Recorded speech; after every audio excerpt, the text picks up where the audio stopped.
समुंदर उस दिन बहुत शांत था। इतना शांत कि लहरों की आवाज भी जैसे कहीं दबा दी गई हो। लोग हंस रहे थे, म्यूजिक बज रहा था। एक वर्ल्ड टूर शिप, सैकड़ों लोग, हजारों सपने। लेकिन किसी को यह एहसास नहीं था कि समुंदर ने उस सुबह गिनती शुरू कर दी थी। और जब समुंदर गिनता है तो कोई लौटता नहीं।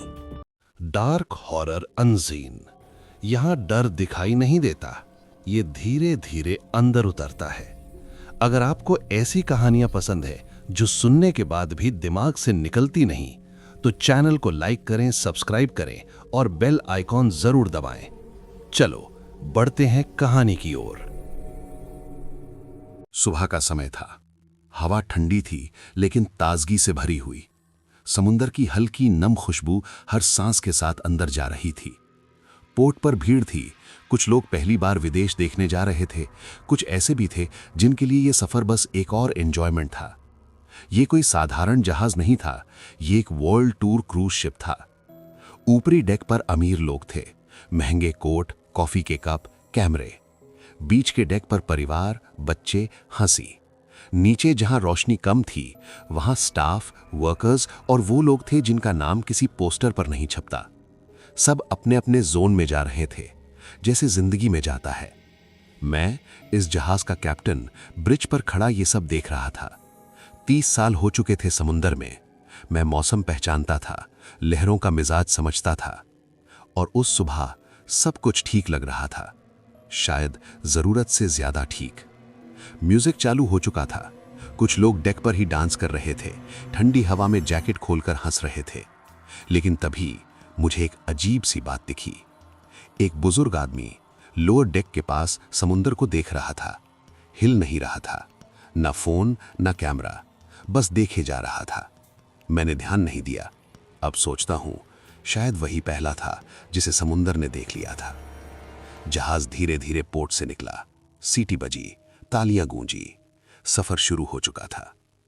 पहला दिन बिना किसी परेशानी के गुजरा। लोग नए लोगों से मिले। खाना, म्यूजिक, शराब, सब कुछ प्लान के मुताबिक। रात को जब ज्यादातर लोग सो चुके थे, मैंने लॉगबुक में लिखा, weather stable, visibility clear, journey smooth. लेकिन उसी पन्ने के कोने में एक हल्का सा निशान था, जैसे किसी ने नाखून से कागज को छुआ हो। मैंने उसे फाड़ा नहीं, गलती यही थी। अगली सुबह तापमान अचानक गिर गया। समुंदर अब भी शांत था, लेकिन उसकी शांति में अब कुछ देखने वाला था। और यहीं से हमारा सफर सिर्फ आगे नहीं, नीचे जाने लगा। सुबह की शुरुआत अजीब थी। घड़ी के हिसाब से सब कुछ ठीक था, लेकिन जहाज पर चल रही हवा में अब वो ताजगी नहीं थी। ठंड पहले से ज्यादा चुभ रही थी, जैसे कोई अदृश्य चीज धीरे धीरे जहाज के चारों ओर लिपट रही हो। ब्रिज से बाहर देखा तो समुंदर गायब था। जहां तक नजर जानी चाहिए थी, वहां सिर्फ धुंध थी, इतनी घनी कि सामने का डेक भी आधा दिखाई दे रहा था। मैंने रडार चेक किया। स्क्रीन चालू थी, लेकिन उस पर कुछ भी नहीं था। ना लहरें, ना दिशा, ना कोई मूवमेंट। कंपास देखा, सुई कांप रही थी, घूम नहीं रही थी, जैसे किसी ने उसे पकड़ रखा हो। जीपीएस? मैंने पूछा। क्रू मेंबर ने सिर हिलाया। सर, सिग्नल नहीं है। ये पहली बार नहीं था जब सिस्टम फेल हुआ हो, लेकिन पहली बार ऐसा था कि सब कुछ एक साथ फेल हुआ था। मैंने जहाज की रफ्तार कम करने का आदेश दिया। सीटी बजाई गई। उसकी आवाज धुंध में घुसकर वापस ही नहीं आई। नीचे डेक पर लोग जमा होने लगे थे। कोई हंस रहा था। मजा आ गया, मूवी जैसा लग रहा है। कोई घबराया हुआ था। ये नॉर्मल नहीं है। अजीब बात यह थी कि ऊपरी डेक पर म्यूजिक अब भी बज रहा था। धुंध के बीच से आती हुई हंसी नीचे वालों के लिए किसी और दुनिया की आवाज लग रही थी। तभी एक और समस्या सामने आई। लिफ्ट बंद हो गई। ऑटोमेटिक लॉक एक्टिव हो गए। जोन एक दूसरे से कट गए। ऊपर के लोग नीचे नहीं आ सकते थे, नीचे वाले ऊपर नहीं जा सकते थे, जैसे जहाज ने खुद लोगों को उनकी जगह पर फ्रीज कर दिया हो। मैंने इंटरकॉम पर अनाउंसमेंट किया, सब लोग शांत रहें, ये अस्थायी स्थिति है।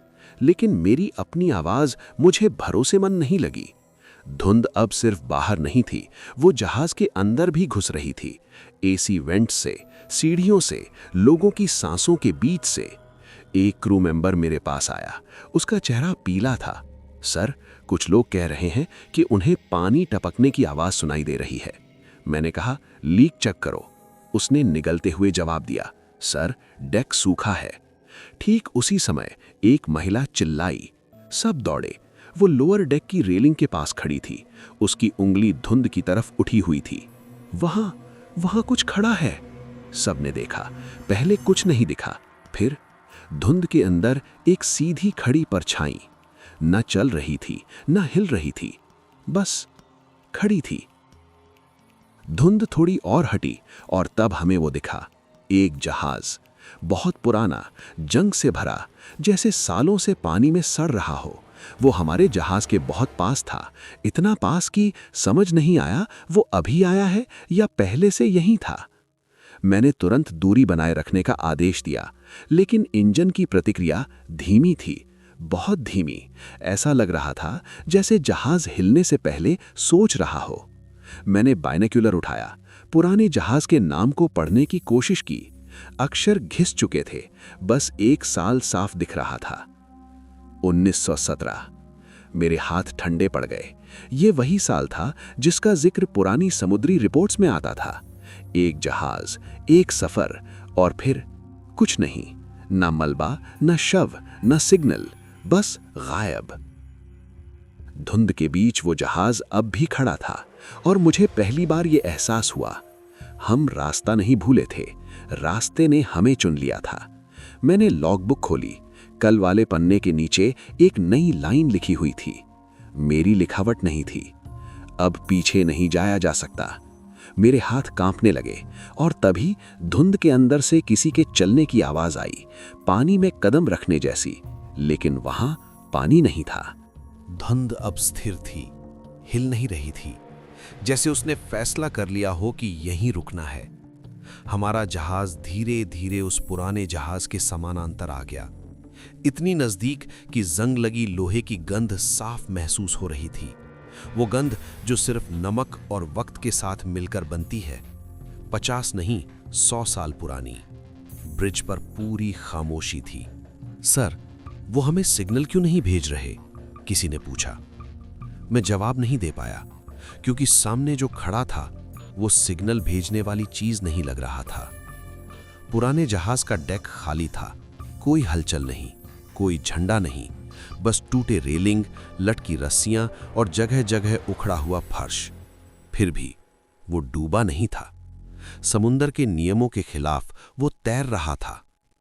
मैंने 4 लोगों को चुना, अनुभवी क्रू, कोई नया नहीं।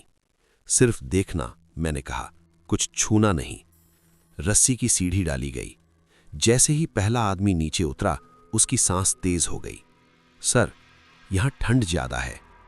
मैंने अपने जहाज की तरफ देखा, वहां मौसम वही था। वो लोग पुराने जहाज पर चढ़ गए। रेडियो कनेक्शन चालू था। डेक खाली है, कोई बॉडी नहीं। ये सुनकर दिल और भारी हो गया, क्योंकि अगर कोई जहाज गायब होता है तो कम से कम कुछ तो पीछे छूटता है। वे अंदर गए।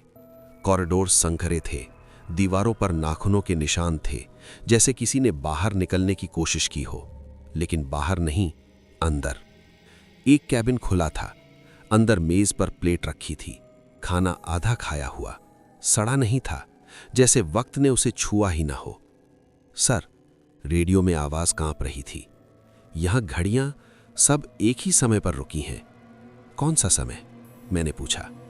कुछ सेकंड की चुप्पी। 0217 AM। मेरे शरीर में ठंड दौड़ गई। ये वही समय था जब कल रात मुझे लॉगबुक पर नाखून का निशान दिखा था। वे आखिरी कैबिन की तरफ बढ़े। दरवाजा बंद था। अंदर से एक क्रू मेंबर ने धक्का दिया। दरवाजा खुल गया। रेडियो पर कुछ पल तक सिर्फ सांसों की आवाज आई। सर, यहां एक बच्चा है। मैंने कहा, क्या? लगभग 14 साल का, जिंदा है।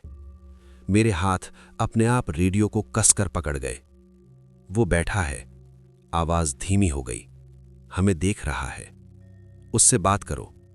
कुछ सेकंड। उसने बोला, आप लोग देर से आए।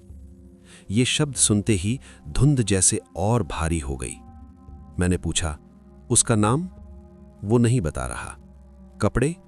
पुराने, बहुत पुराने, लेकिन साफ है।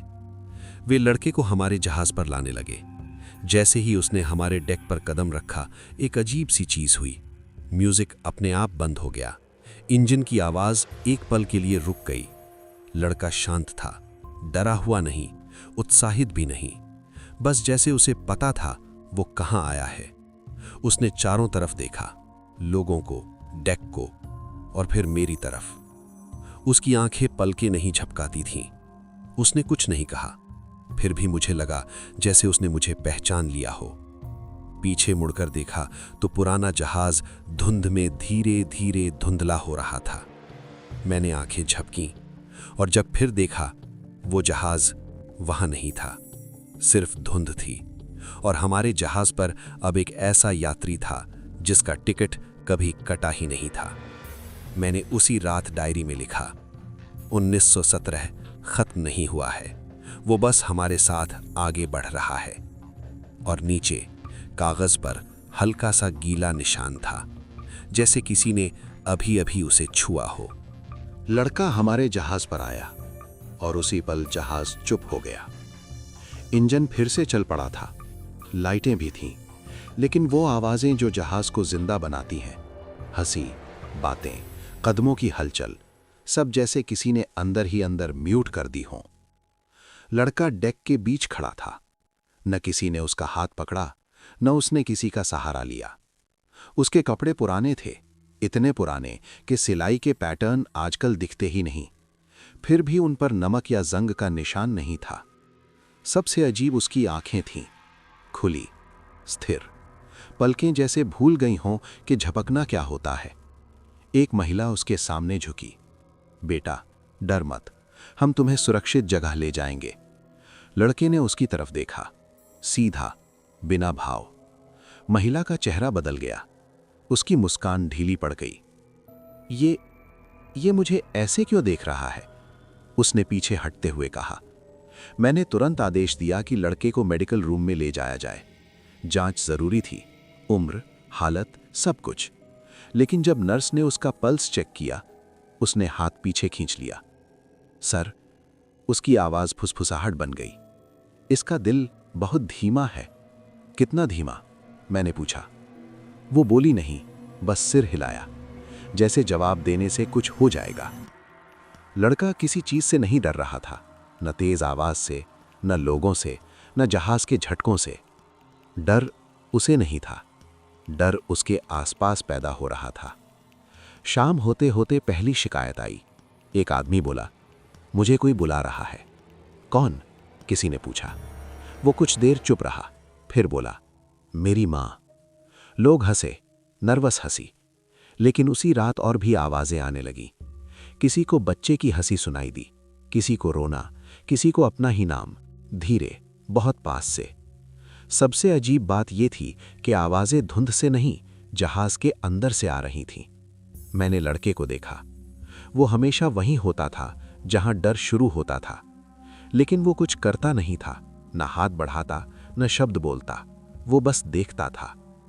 एक क्रू मेंबर ने मुझसे कहा, सर, ऐसा लग रहा है जैसे ये बच्चा हमारे दिमाग में बैठा है।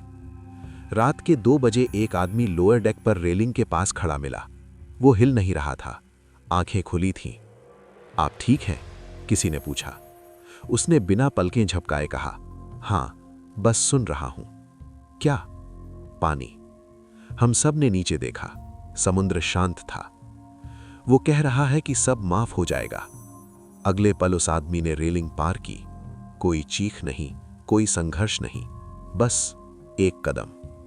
पानी ने आवाज भी नहीं की। डेक पर सन्नाटा छा गया।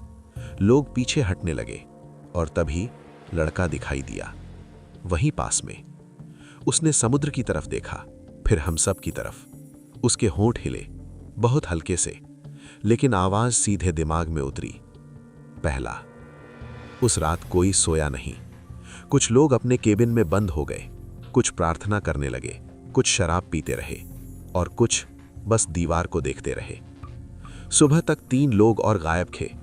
कोई नहीं जानता था कैसे, कोई नहीं जानता था कब। बस इतना पता था, जहाज अब हमें नहीं ले जा रहा था, वो हमें छांट रहा था। मैंने डायरी खोली, हाथ कांप रहे थे। कल तक जो पन्ने खाली थे, उन पर अब हल्के हल्के शब्द उभर रहे थे। मेरी लिखावट नहीं थी। जो सुनते हैं वही पहले जाते हैं। मैंने लड़के की तरफ देखा। वो दरवाजे के पास खड़ा था। उसकी आंखें अब भी नहीं झपकी थीं, और पहली बार मुझे ऐसा लगा जैसे वो खुश है। सुबह हुई, लेकिन जहाज पर किसी को लगा ही नहीं कि रात खत्म हुई है। धूप नहीं थी, आसमान नहीं दिख रहा था। धुंध अब इतनी घनी हो चुकी थी कि दिन और रात में फर्क घड़ी देखकर करना पड़ रहा था। 3 लोग गायब थे। कोई अलार्म नहीं, कोई चीख नहीं, बस खाली केबिन, बिखरे जूते, एक जगह पर गीला फर्श। लोगों ने कहना शुरू किया, यह एक्सीडेंट नहीं है, कोई हमें बाहर बुला रहा है। मैंने सबको इकट्ठा किया, आवाज सख्त रखी, कोई भी अकेला नहीं जाएगा, कोई भी डेक के किनारे नहीं खड़ा होगा। मेरे शब्द सही थे, लेकिन बेकार, क्योंकि जो हो रहा था वो बाहर नहीं, अंदर शुरू हो चुका था। पहली मौत, घूरना। एक आदमी, मिड डेक का पैसेंजर, 6 घंटे तक समंदर को देखता रहा। किसी ने उससे बात की, उसने सुना नहीं। उसकी आंखें लाल हो चुकी थीं, सूखी, लेकिन पलकें नहीं झपक रही थीं। भाई अंदर चलो। किसी ने उसका कंधा हिलाया। उसने बहुत शांति से कहा, अगर मैं पलटा तो आवाज बंद हो जाएगी। कोई समझ नहीं पाया वो किस आवाज की बात कर रहा था। अगले पल उसने रेलिंग पकड़ी और ऐसे आगे झुका जैसे नीचे कुछ उसे थाम लेगा। उसका शरीर गिरा, लेकिन उससे पहले उसके चेहरे पर सुकून था। पानी ने उसे बिना शोर ले लिया। लड़का पास ही खड़ा था, उसने कुछ नहीं कहा। दूसरी मौत, सांस। एक औरत लोअर डेक से मेडिकल रूम में लाई गई। वो हाफ नहीं रही थी, वो सांस रोक रही थी। नर्स चिल्लाई, सांस लो। औरत ने आंखें खोली, धीरे से बोली, अगर लूंगी तो वो चला जाएगा। कौन? मैंने पूछा। उसने मेरी तरफ देखा और रो पड़ी, मेरा बेटा। उसके होंठ नीले पड़ने लगे, हाथ ठंडे। कोई मशीन फेल नहीं हुई, कोई जहर नहीं था। उसने खुद को हवा से अलग कर लिया। तीसरी मौत, मशीन। वर्किंग रूम में एक वर्कर चिल्लाया। जब हम पहुंचे तो उसने अपना हाथ घूमती मशीन में डाल दिया था। वो दर्द से नहीं चिल्ला रहा था, वो घबराया हुआ था। इसे बंद करो, वो बोला। ये मेरा दिल है, अगर रुकी तो मैं मुड़ जाऊंगा। मशीन बंद की गई। उसका हाथ नहीं बचा। वो कुछ देर जिंदा रहा, फिर ऐसे चला गया जैसे थक गया हो। 3 मौतें, 3 तरीके, कोई पैटर्न नहीं, और फिर भी सब एक जैसे। लोग अब एक दूसरे से दूर हटने लगे। कोई किसी को छूना नहीं चाहता था, क्योंकि छूने पर कभी कभी किसी और की याद आ जाती थी। और तभी लड़का बोला, पहली बार। उसकी आवाज तेज नहीं थी, लेकिन पूरी डेक पर सुनाई दी। जो याद करता है वो हल्का हो जाता है। लोग रो पड़े, कोई घुटनों पर बैठ गया, किसी ने प्रार्थना की। मैंने उसकी तरफ देखा। तुम क्या हो? मैंने पूछा। उसने मेरी तरफ देखा और पहली बार उसकी पलक झपकी, बस एक बार। मैं सफर हूं, उसने कहा, जो पूरा होना चाहिए। उस रात किसी ने दरवाजा बंद नहीं किया, क्योंकि सबको लग रहा था अगर बंद किया तो अंदर जो है वो बाहर आ जाएगा। मैंने डायरी खोली, हाथ कांप रहे थे, फिर भी लिखा, यहां मौत हिंसक नहीं है, यहां मौत समझा कर ले जाती है। और नीचे एक नई लाइन उभर आई, ये सिर्फ शुरुआत है। मैंने सिर उठाया। डेक खाली था, सिर्फ धुंध और वो एहसास कि अगली बारी किसी की भी हो सकती है। मौतें रुक गईं। और यही सबसे डरावनी बात थी। जब कोई चीज लगातार होती है तो इंसान किसी तरह उसे समझ लेता है, लेकिन जब वो अचानक रुक जाए तो दिमाग खुद खाली जगह भरने लगता है। जहाज पर अब शोर नहीं था, न चीख, न बहस, सिर्फ धीमी आवाजें, रोने की, फुसफुसाने की और उन लोगों की जो किसी से बात कर रहे थे जबकि उनके सामने कोई नहीं था। लोग अपने अपने कैबिन में बंद थे, लेकिन अकेले नहीं। एक आदमी जिसने किसी से बात नहीं की थी, दीवार से सटकर बैठा था। माफ कर दो, वो बार बार कह रहा था। मैं लौट आता अगर मुझे पता होता। किससे कह रहा था कोई नहीं जानता। एक और केबिन में एक लड़की अपने बाल नोच रही थी। उसके होंठ हिल रहे थे। मैंने तुम्हें वहीं छोड़ दिया था, सिर्फ 5 मिनट के लिए। उसके सामने एक खाली कुर्सी थी, लेकिन उसकी आंखें उसी कुर्सी से हट ही नहीं रही थीं। यादें अब सपनों जैसी नहीं थीं, वो घुसपैठ कर रही थीं, जैसे किसी ने लोगों के अंदर का दरवाजा जबरदस्ती खोल दिया हो। और हर दरवाजे के पीछे कुछ ऐसा था जिसे लोग भूलना चाहते थे। मैंने देखा लड़का हर जगह नहीं था, लेकिन जहां भी कोई टूट रहा था वो थोड़ी देर बाद वहीं मिल जाता था। वो कुछ करता नहीं था, बस मौजूद रहता था। एक महिला ने उसे पकड़ने की कोशिश की, उसके हाथ सीधे आर पार निकल गए। वो चीख पड़ी, ये असली नहीं है, ये असली नहीं है। लड़के ने पहली बार थोड़ी नरमी से कहा, यादें असली होती हैं। मैं अपने कैबिन में लौटा, डायरी खोली। पहले के पन्ने अब हल्के नहीं थे, उन पर दबाव था, जैसे किसी ने अंदर से लिखे हों। मेरी अपनी याद अब उभरने लगी थी। एक बंदरगाह कई साल पहले, एक नाव और एक आदमी जिसे मैंने मदद नहीं दी, क्योंकि मौसम खराब था, क्योंकि नियम थे, क्योंकि मैं लेट हो रहा था। मैंने खुद से कहा था कोई और बचा लेगा। किसी ने नहीं बचाया। मेरी उंगलियां कांपने लगीं और तभी लड़का मेरे सामने था। तुमने सही किया, उसने कहा। मैंने उसकी तरफ देखा। झूठ मत बोलो, उसने सिर झुकाया। समुंदर ने तुम्हें उसी दिन गिन लिया था। मेरे कानों में लहरों की आवाज गूंजने लगी। कैबिन हिलने लगा। मैं बाहर भागा। डेक पर कई लोग खड़े थे, चुप, आंखें खाली, जैसे कोई अंदर से निकल चुका हो। एक आदमी आगे बढ़ा। उसके चेहरे पर कोई डर नहीं था। अब हल्का लग रहा है, बहुत सालों बाद। और फिर वो चला गया। पानी ने इस बार आवाज की, एक धीमी, गहरी, खुश आवाज। लोग समझने लगे थे, ये जहाज किसी को जबरदस्ती नहीं ले जा रहा था, ये जहाज हिसाब बराबर कर रहा था। लड़का अब छुपता नहीं था। वो ब्रिज पर बैठा रहता, इंजन रूम में खड़ा रहता, कैबिनों के दरवाजों के पास, जैसे कोई सूची देख रहा हो। मैंने उससे पूछा, क्या कोई बच सकता है? उसने जवाब नहीं दिया। उसने मेरी डायरी की तरफ देखा। जो लिख देता है वो आखिर तक रहता है। उस रात मैंने लिखना बंद नहीं किया, क्योंकि मुझे समझ आ गया था, जब शब्द रुकेंगे तो मैं भी रुक जाऊंगा। सुबह तक जहाज आधा खाली था और धुंध अब जहाज के बाहर नहीं थी, वो हम सब के अंदर थी। धुंध अब डर नहीं थी, धुंध अब संकेत थी। जिस सुबह मुझे ये समझ आया, उस सुबह जहाज पर कोई सूरज उगने का इंतजार नहीं कर रहा था। लोग अब सवाल नहीं पूछ रहे थे, क्योंकि जवाब हर किसी के अंदर पहले से मौजूद था। मैं ब्रिज पर अकेला बैठा था। डायरी खुली हुई थी, लेकिन इस बार शब्द उभर नहीं रहे थे। इस बार मुझे याद आ रहा था, 1917 वाला जहाज कभी गायब नहीं हुआ था, वो चुना गया था। मैंने पुराने नेवल रिकॉर्ड्स निकाले।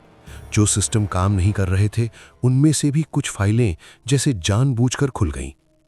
1917, एक लंबा सफर, एक स्टील का जहाज और एक रिपोर्ट जिसे असंभव लिखकर बंद कर दिया गया था। एक बच्चा समुंदर से निकाला गया, जिंदा, बिना सांस लिए। वो बच्चा किसी लहर के बाद पानी में नहीं मिला था, वो पानी के नीचे से आया था। उस जहाज ने गलती की थी, या शायद पहली बार सच किया था। लड़का कोई आत्मा नहीं था, कोई भूत नहीं, वो एक बकाया था। समुंदर में जो मरते हैं, सब मरते नहीं, कुछ रुक जाते हैं और जो रुक जाते हैं उन्हें समुंदर कभी-कभी काम पर लगा देता है। हर 50 साल में जब गिनती बढ़ जाती है, समुंदर एक जहाज चुनता है। कोई तूफान नहीं, कोई हादसा नहीं, बस एक सफर। 1917 में पहली बार सूची भरी गई थी और जब जहाज पूरा हो गया, वो धुंध में घुल गया। लोगों ने सोचा वो डूब गया। असल में वो पूरा हो गया था। मैंने कांपते हाथों से डायरी में लिखा, ये बच्चा मौत नहीं है, ये बही खाता है। लड़का मेरे सामने खड़ा था। पहली बार उसकी आंखों में थकान थी। तुम्हें कितना समय हो गया? मैंने पूछा।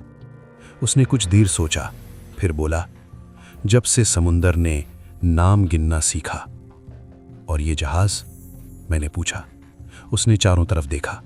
खाली डेक, बंद कैबिन। ये आखिरी है, उसने कहा। मेरे गले में कुछ अटक गया। और उसके बाद उसने मेरी डायरी की तरफ देखा। कोई और। उस पल जहाज हल्का सा झुका, जैसे नीचे किसी ने वजन बदल दिया हो। मैं बाहर निकला। धुंध के बीच मुझे दूसरी परछाइयां दिखीं। पुराने जहाज, अधूरे, रुके हुए, सब एक ही दिशा में।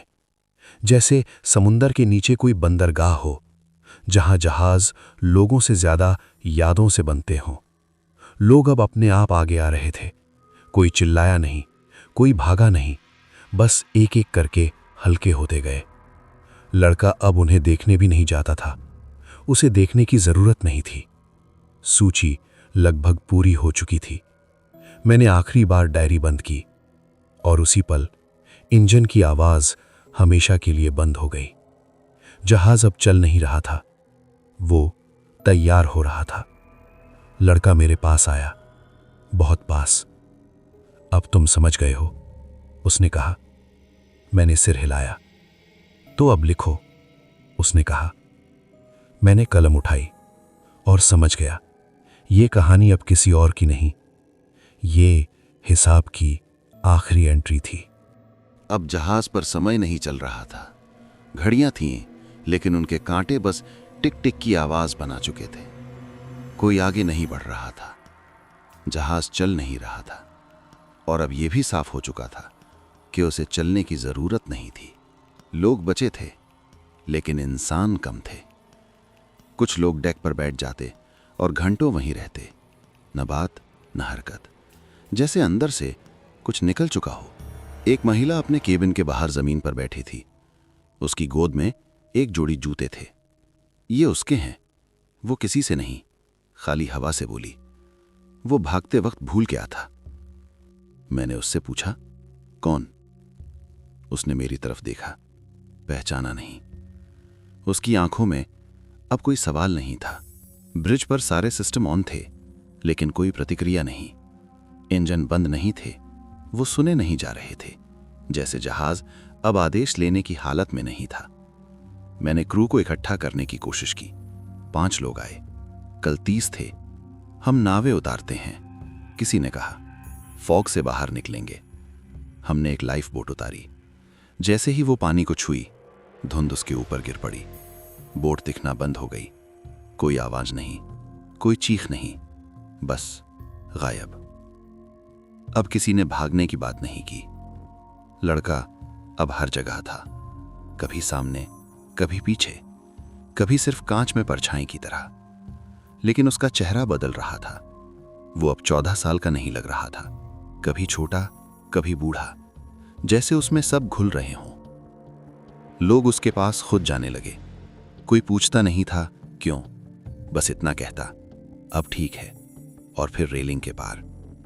जहाज अब हल्का हो रहा था। हर बार जब कोई जाता, फर्श थोड़ा ऊपर उठता, जैसे नीचे कोई जगह भर रही हो।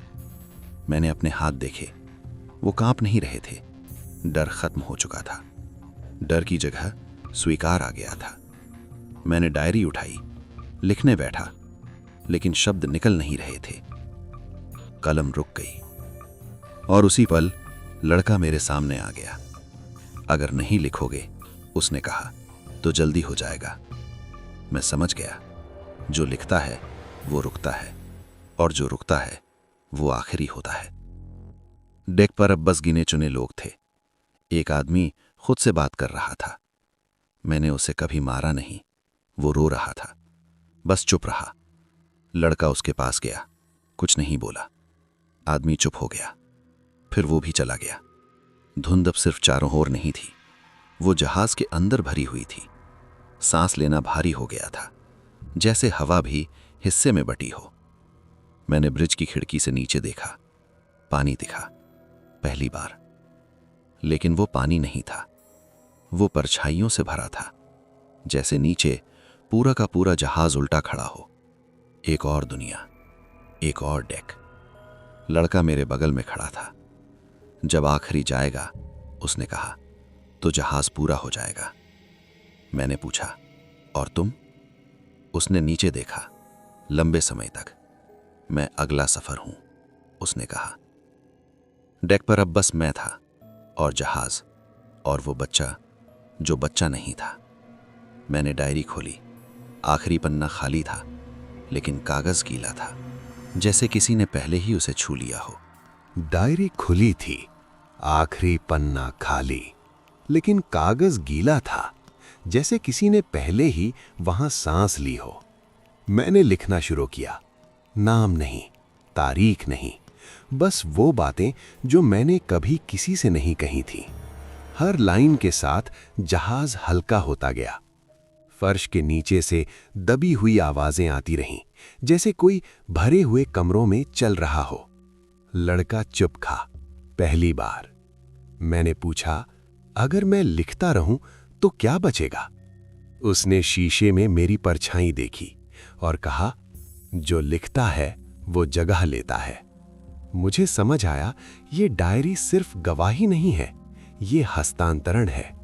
मैंने आखिरी पंक्तियां लिखीं और तभी कांच में कुछ बदला। मेरी परछाई मेरे साथ नहीं हिली, वो पीछे रह गई और मुस्कुराई। लड़के ने कहा, अब जहाज पूरा है। मैंने मुड़कर देखा, डेक खाली था, लेकिन नीचे पानी के अंदर एक दूसरा डेक साफ दिख रहा था। लोग वहां खड़े थे, शांत, पूरे। मेरे शब्द उनके ऊपर छत बन चुके थे। तभी डायरी का पन्ना अपने आप पलटा। आखिरी लाइन जो मैंने नहीं लिखी थी उभर आई, कप्तान गया नहीं, कप्तान बन गया। लड़का मेरी तरफ आया। उसकी आंखों में अब कोई उम्र नहीं थी। अब तुम, उसने कहा, और पहली बार मुझे डर नहीं लगा, क्योंकि समझ आ गया था मैं कभी बचना चाहता ही नहीं था। मैंने कलम रख दी और जहाज धुंध में घुलने लगा। 50 साल बाद समुंदर शांत था। एक डाइवर समुद्र तल पर जंग लगा सील बंद बॉक्स देखता है। बॉक्स खुलता है, अंदर एक डायरी, सूखी, बिल्कुल नई। पहले पन्ने पर लिखा है, सफर की शुरुआत। डाइवर हंसता है, सोचता है कोई पुरानी कहानी। वो पढ़ता जाता है। जैसे जैसे पढ़ता है उसे लगता है कि जहाज की आवाज कानों में लौट रही है। आखिरी पन्ना। वो ठिठकता है क्योंकि वहां उसका नाम लिखा है। स्याही अब भी गीली है। डाइवर ऊपर देखता है, सतह पर एक नया क्रूज शिप। म्यूजिक, हंसी, ठंडी हवा, लोग चढ़ रहे हैं, जोन में बट रहे हैं। डाइवर की उंगलियां कांपती हैं। डायरी की आखिरी लाइन अपने आप बदलती है, जो पढ़ेगा वही सफर पूरा करेगा। डाइवर समझ जाता है, ये कहानी कभी खत्म नहीं होती, ये हाथ बदलती है। समुंदर नाम नहीं चुनता, समुंदर पाठक चुनता है।